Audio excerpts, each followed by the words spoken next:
إن الحمد لله نحمده ونصلي على رسوله الكريم أما بعد فأعوذ بالله من الشيطان الرجيم بسم الله الرحمن الرحيم لقد كان لكم في رسول الله أسوة حسنة لمن كان يرجو الله واليوم الآخر وذكر الله كثيرا. النافع أن رجلا عطس إلى جنب ابن عمر فقال الحمد لله والسلام على رسول الله. قال ابن عمر وأنا أقول الحمد لله والسلام على رسول الله وليس هكذا علمنا رسول الله صلى الله عليه وسلم. علمنا أن نقول الحمد لله على كل حال. رواه ترمذی وحسنہ الالبانی. سامعین محترم، اللہ کے پیارے نبی علیہ الصلاۃ والسلام کی زندگی ہمارے لیے ایک بہترین نمونہ ہے، ماڈل ہے، رول ماڈل ہے. جو کچھ پیارے نبی علیہ الصلاۃ والسلام نے سمجھایا کیا، اس کو ہو بہو کرنا، یہی اسلام ہے، یہی دین ہے.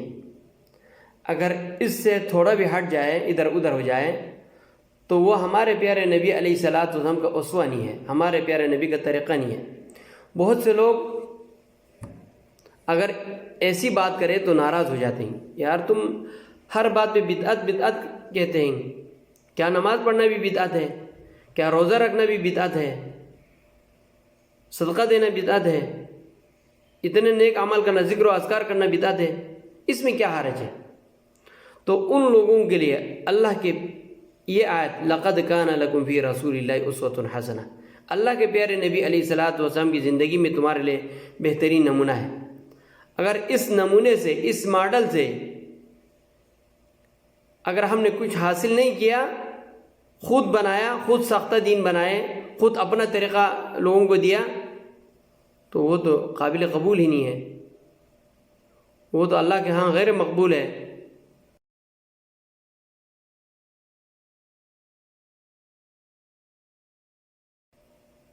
اس کی ایک مثال اللہ کے پیارے نبی علیہ الصلاۃ والسلام کی ایک حدیث سے ملتا ہے. حضرت نافع رضی اللہ رحمہ اللہ فرماتے ہیں ان رجلا عطس الى جنب ابن عمر، ایک آدمی حضرت عبداللہ بن عمر کے سامنے چھینکا، پھر اس نے کہا الحمدللہ والسلام علی رسول اللہ. قال ابن عمر، حضرت عبداللہ بن عمر فرماتے ہیں وَلَيْسَ هَكَذَا عَلَّمَنَا رسول اللہ صلی اللہ علیہ وسلم. اس طرح تو ہمارے پیارے نبی نے سکھایا نہیں ہے، یعنی الحمدللہ والسلام علی رسول اللہ. علمنا ان نقول الحمدللہ علی کل حال، جبکہ ہمارے پیارے نبی علیہ الصلاۃ والسلام نے الحمدللہ علی کل حال یا الحمدللہ یہی سکھایا. جس آدمی کو چھینک آئے اس کے جواب میں کیا ہے؟ الحمدللہ سکھایا ہے. الحمدللہ کے بعد الحمدللہ والسلام علی رسول اللہ. یہ تمہارا ایڈ ہے، تم نے اس میں جوڑا ہے، جوڑ دیا. یہ جوڑ اگرچہ کتنا ہی عظیم لفظ ہو، بہت بڑا ایک عمل ہو، لیکن اللہ کے پیارے نبی کے سامنے اور اللہ کے سامنے یہ غیر مقبول ہے، یہ قابل قبول نہیں ہے. کتنا بھی بڑا عمل ہو، کتنا بڑی نماز ہو، کتنا بڑا روزہ ہو، صدقہ خیرات ہو، اگر وہ پیارے نبی کے طریقے پر نہ ہو وہ غیر مقبول ہے. اسی طرح اور بھی کئی مثالیں ہیں. صحیح بخاری کے اندر، صحیح بخاری حدیث نمبر 6311 نمبر حدیث میں حضرت براء ابن عازب رضی اللہ تعالیٰ عنہ ایک لمبی دعا ہے، ذکر کرتے ہیں اللہ کے پیارے نبی علیہ الصلاۃ والسلام نے جب آدمی سونے کا ٹائم ہو، سو رہا ہو، تو یہ دعا پڑھ لے.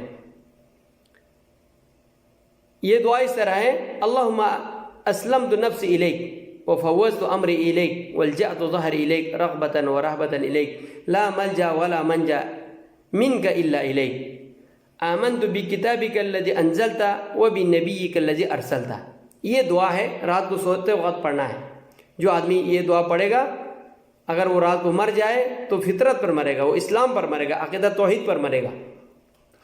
حضرت برا پوچھتے ہیں یا رسول اللہ وبنبیک الذی ارسلت، اس جگہ پر ہم وبرسولک الذی ارسلت پڑھے تو کیا حرج ہے اس میں؟ یعنی وہ بھی نبی کلذی ارسلت، ایک ہی بات ہے، اس کے جگہ پر ہم وہ بھی رسولی کلذی ارسلت پڑھے تو اس میں کیا مسئلہ ہے؟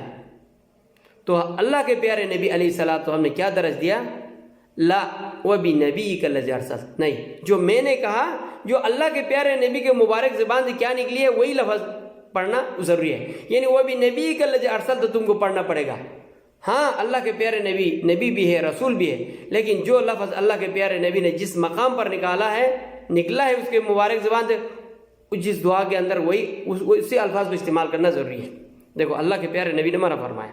اور سلف صالحین میں دیکھ لیں، حضرت سعید بن مسیب رحمۃ اللہ علیہ ایک جلیل القدر تابعی ہے، بہت بڑا عظیم تابعی ہے۔ ایک دفعہ اس کے انہ رأى رجلا یصلی بعد طلوع الفجر اکثر من رکعتین، ایک دفعہ سعید بن مسیب کے سامنے ایک بندہ صبح فجر کی اذان کے بعد 2 رکعت پڑھا، پھر 2 رکعت پڑھا، بار بار یعنی 2 سے زیادہ رکعتیں پڑھنا شروع کیا۔ تو سعید بن مسیب رحمۃ اللہ علیہ نے نیچے کھینچ لیا، اس کو بٹھایا اس کو، تو وہ بندہ کہتا ہے یا ابا محمد ایعذبنی اللہ علی الصلاۃ، اے ابو محمد کیا اللہ تبارک و تعالیٰ مجھے نماز پڑھنے پر عذاب دے گا؟ قال لا، نہیں، ولکن یعذبک علی خلاف السنہ، اللہ کے پیارے نبی کے سنت کے خلاف کرنے کی وجہ سے تم کو عذاب دے گا۔ دیکھو نماز پڑھنا ثواب کا کام ہے، لیکن فجر کے بعد 2 رکعت کے زیادہ پڑھنا یہ اللہ کے پیارے نبی کی سنت نہیں ہے۔ تو اس طرح کے سینکڑوں مثالیں ہیں۔